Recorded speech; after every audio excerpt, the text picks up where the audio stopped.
Hello everyone, how are you? It's good to see you all again. How's school? You enjoying school? Is it going well? Is everything starting to go back to normal now? Are you enjoying these studies that we've been doing, learning about Jesus? The good news about Jesus Christ, the Son of God. That's what we've been saying, haven't we? And we've been seeing the incredible things that Jesus has been doing. He's been doing great things. What did he do last time we were here? Do you remember? Do you remember? Oh, I forgot to tell you.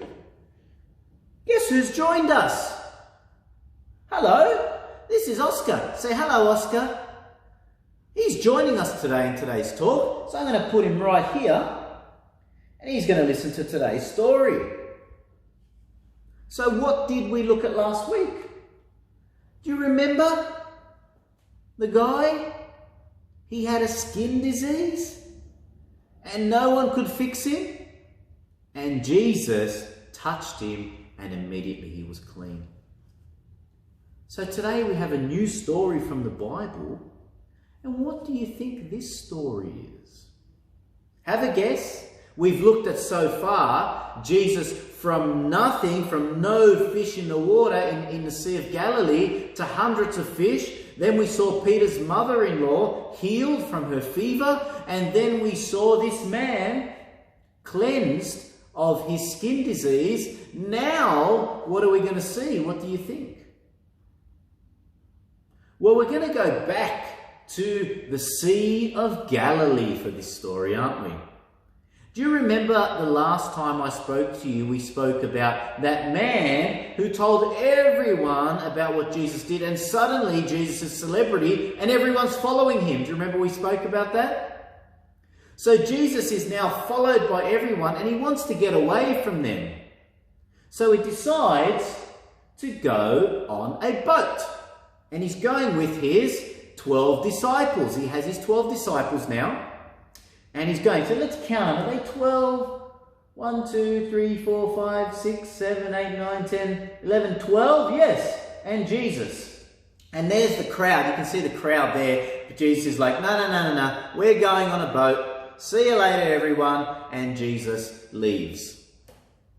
Have you ever been on a boat? Have you ever traveled on a boat? This is a boat that goes from the city, from Circular Quay, and it goes to Manly, and it goes to the zoo, and different places. Have you ever been on this boat? In the Sydney Harbour? It's a ferry, it's really nice. You can go for about half an hour or 1 hour, and you go there, and then you come back. Have you been on the ferry? Have you gone to Manly, or to the zoo, or other places around? It's really nice, isn't it? It's nice looking at the water, and it's really cool. So Jesus in this story is having such a great time with his 12 disciples, and they're on a boat. They've left the crowd behind and they're enjoying themselves. In Kids Plus, I asked the kids to make a boat. And then once they finish the boat, we'll try and get some water and see if this boat floats. And I have one of the boats. This is the boat they made. Whoops. This is the boat they made, and it's so heavy. They put so many of these sticks. And then when I tried to put it in the water to float, it just sunk to the bottom. But that's okay. They did a good job, didn't they? This is a nice little boat. So for my Kids Plus kids who made this boat, hello, you did a great job. Well done. We'll just put the boat here. So that was a nice boat. So they're having a great time on this boat. And Jesus is talking to them. But Jesus suddenly gets a bit tired. Have you ever been on a boat? The rocking of a boat, sometimes you just feel a bit sleepy.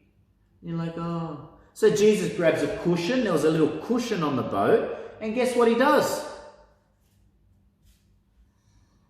He goes to sleep. The disciples, that's okay, let Jesus sleep. Maybe he's a little bit tired. So Jesus is having a sleep. Oscar, you like the story so far? Good.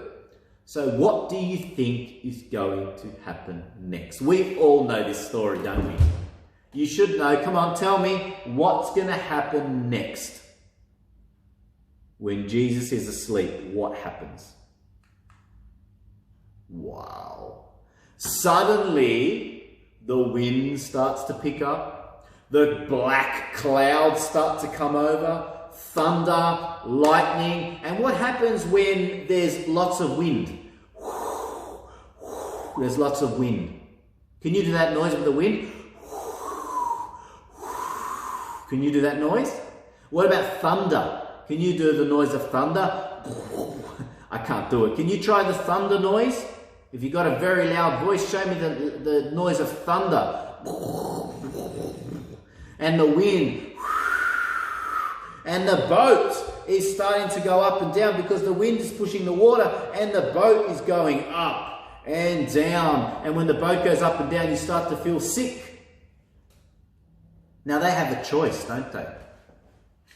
The choice is, now I want you to think about this choice. Do they wake up Jesus, or should they just leave him alone and let him sleep? What do you think? What would you do? Would you wake up Jesus? Because they're scared. If they fall in the water, they might drown. Drowning is when you can't swim and you fall in the water and then you drown. There's a boy by the name of Joash. He knows all about drowning. He nearly drowned at Balmoral Beach just a few months ago. So they're so scared. But would you wake up Jesus? Or do you think Jesus will get upset if you wake him up? What do you think they're going to do? What would you do? Did you answer? What would you do? Would you wake up Jesus? Or would you just trust that the storm is going to calm down by itself? Well, I'll tell you what they did. They woke up Jesus. And they said something which I can't believe they said it. They said to Jesus, "Teacher, don't you care if we drown?" Why would they say that to Jesus? Don't you care that we drown? As of course Jesus cares about them. Why would they ask such a question? Don't you care if we drown? So now Jesus is awake and he puts his arms up and he just says two words. Two words, Oscar. He says, "Be still." And we know Jesus, when Jesus says something, it immediately happens, doesn't it? And what do you think happened? It's obvious, isn't it? It is so obvious. The sun comes out, the waves stop, the wind stops, the black clouds go away, and everything is calm. But Jesus does then say something to his disciples. He says to them, "Why were you so afraid? Where is your faith?" That's what Jesus says. Where is your faith? You have no faith? What Jesus is saying to them is, you should have not panicked. Because Jesus was with them. Nothing bad is going to happen to them while Jesus is there. It won't happen. Jesus is amazing. Jesus is the protector. He's with them on the boat. Doesn't matter how much the waves go up and down, they probably shouldn't have woken him up. They should have just trusted that everything will be okay. But they didn't. They said to Jesus, "Don't you care that we drown?" They wake him up. "Fix it, Jesus, fix it." And they weren't even sure if he could fix it. But Jesus gets up and says, "Be still." And I like this last picture. The disciples, you know what they do after? They go away from Jesus. They go to the corner of the boat and they start to talk to each other. And they say, "Can you believe what just happened?" Because they know that Jesus can heal a person who's sick. They've seen that. They've seen Jesus bring fish. But to calm the wind and the waves and the cloud and the thunder and the storm, that is huge. How can Jesus do that? They were so shocked. They limited Jesus' power. They thought he can only just do little things. But they were realizing that Jesus can do everything. They were starting to realize that. We know that, don't we? Jesus can do anything and everything. And we need to trust Jesus. Not tell Jesus, do you want us to drown? But to trust Jesus. And do we trust Jesus? Haven't we seen in the stories that Jesus can do amazing and incredible things? And if we trust in Jesus, everything will be okay because Jesus is the way, he's the truth, and he's the life. We know that. But they were learning that for the first time. And their faith was just small, even when they were with Jesus. And at the end, they were so amazed. So what have we seen? We've seen Jesus bring fish out of nowhere. He heals a fever. He cures a person with a skin disease. Now, this is even bigger. He calms the waves and the storm just by saying, be still. Do you love Jesus? Do you think Jesus is incredible?